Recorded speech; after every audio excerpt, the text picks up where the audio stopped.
नमस्ते मित्रांनो, सुख म्हणजे नक्की काय असते या मालिकेच्या होणाऱ्या सोमवारच्या भागामध्ये आपल्याला असं पाहायला मिळणार आहे की आता नित्या आणि अधिराज राजमापर्यंत पोहोचलेले असतात।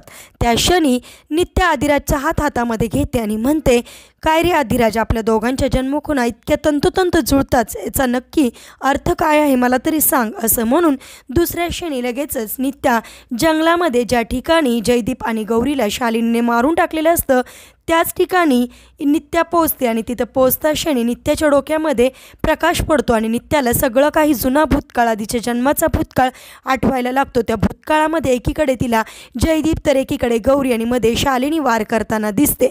तर इकडे शालिनीने जयदीपला वार केल्यानंतर जयदीप गौरी असा ओरडतो, तर इकडे जयदीप शालिनीने गौरीवर वार करतात जयदीप गौरी असा ओरडलेला सगळा काही आभास आता नित्याला गौरीच्या रूपात येऊन आठवायला लागतो आणि त्या क्षणी नित्या आता बेशुद्ध पडते। म्हणजेच आता नित्या शुद्धीवर येता क्षणी लगेचच तिला शालिनीच्या क्रूर चेहऱ्याचा आणि तिच्या पुनर्जन्माचा सगळा काही इतिहास ती आता अधिराजला सांगताना आपल्याला पाहायला मिळणार आहे।